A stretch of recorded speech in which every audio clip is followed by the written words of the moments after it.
2011, Liza Drake is a struggling single mother working as an exotic dancer in Florida while raising her teenage daughter Phoebe. After meeting Pete Brenner at her club and having a friendly and casual conversation, he offers her a job paying $100,000 per year. Later, Liza is called into her daughter's school when her daughter and her friends are suspended for starting a fire near the campus. Liza takes Phoebe and her niece home, where she's living out of her sister's garage. After an argument about money, her sister kicks her out and Liza and Phoebe move into a motel. Liza meets Camille and Sydney at the motel. After her car is repossessed, Liza decides to take Pete up on his job offer and tracks him down to his office at pharmaceutical company Xana. She is unaware that the cash-strapped startup is having a hard time breaking into the market and is desperately scrambling for additional investors to fund a marketing push in the run-up to its planned IPO. Xana's cancer pain relief medication has a market penetration of less than 1%. But Pete says it takes only 5 minutes to kick in and is not addictive like other pain medications in the market. Eric Paley is the CEO and believes that with a penetration of 22%, Xana will be a $1 billion valuation company. Larkin is the VP of marketing. Pete looks at Liza's dismal resume and forges a more impressive curricula vitae, claiming she has a bachelor's degree in biochemistry. He then takes her to meet the founder of the company, Dr. Jack Neal, who hires her immediately despite the company being on an apparent hiring freeze. Pete gives her a 5-day probation to convince a major physician to prescribe their marquee drug, Klonopin. Pete tells Liza that she can $40,000 per month on a full-dose sale for one patient. Dr. Liddell is a doctor who has prescribed over $9 million worth of pain medications for the competition in the last 12 months alone. Liza goes through the entire list of potential clients in fewer than 5 days and fails to secure any prescriptions. Meanwhile, Phoebe experiences a seizure, and they learn she has CAVM. Thinking the job opportunity is over, she returns to the office of Dr. Liddell. Her first sales attempt to collect a piece of Tupperware she left with him and overhears a cancer patient and his wife discussing the poor side effects he's experiencing from a more commonly prescribed drug. After making a convincing and transparent case that Klonopin would be a better option for his patient, Liddell agrees to prescribe it.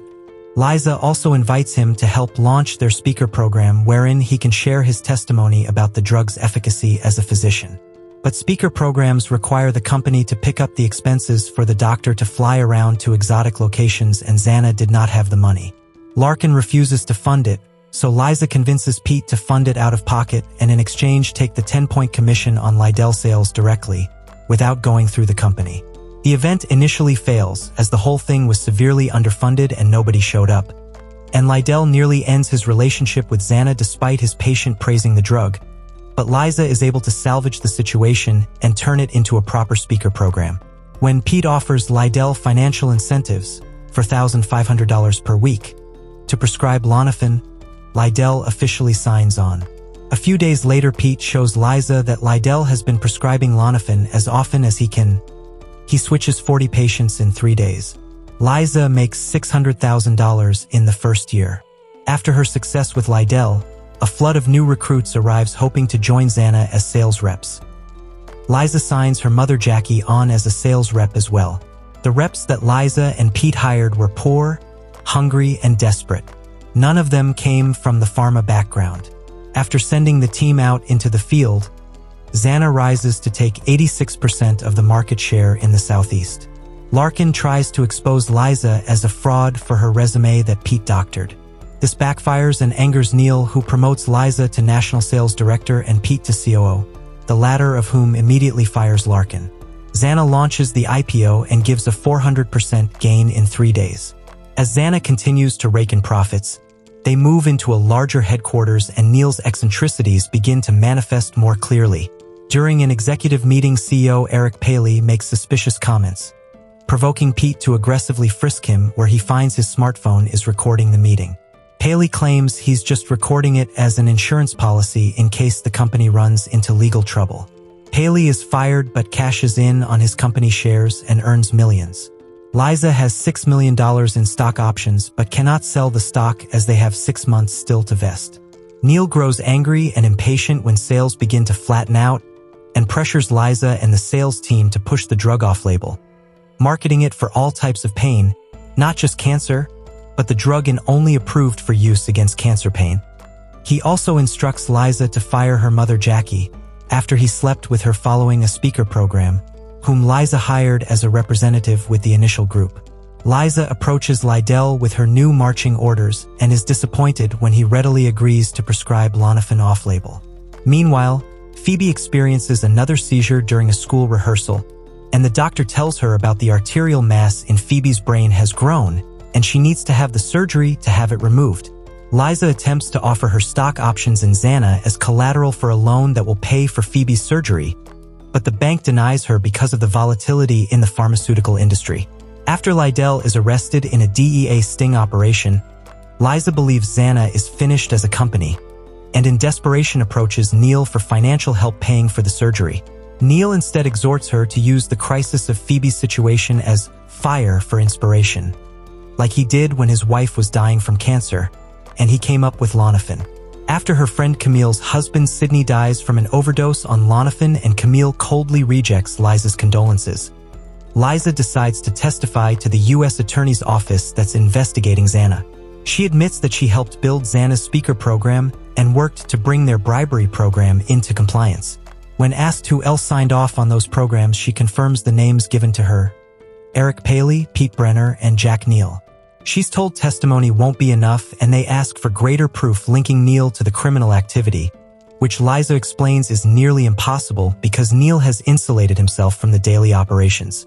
At the next speaker program, Liza attempts to steal a printout from Pete's jacket, but he catches her in the parking lot before she can leave and finds the printout in her purse. Pete is implicated and arrested, though Neil offers to take care of his family and assets while he's in prison. The FBI also catch up to Eric Paley and arrest him. While all of his executives were being arrested, Neil remained untouchable. Liza recalls her mom's earlier affair with Neil and asks how she corresponded with him. Jackie says he didn't give out his phone but gave her his email, which she used to make her request for a commission increase that Neil wanted her fired for. Liza finds that Jackie had saved the emails and they served as the link between Neil and the illegal activities at Xana. In the U.S. Attorney's depositions, experts reveal that Lonafin is just fentanyl, which is why non-terminal patients who were prescribed the drug became addicted and often died from overdose.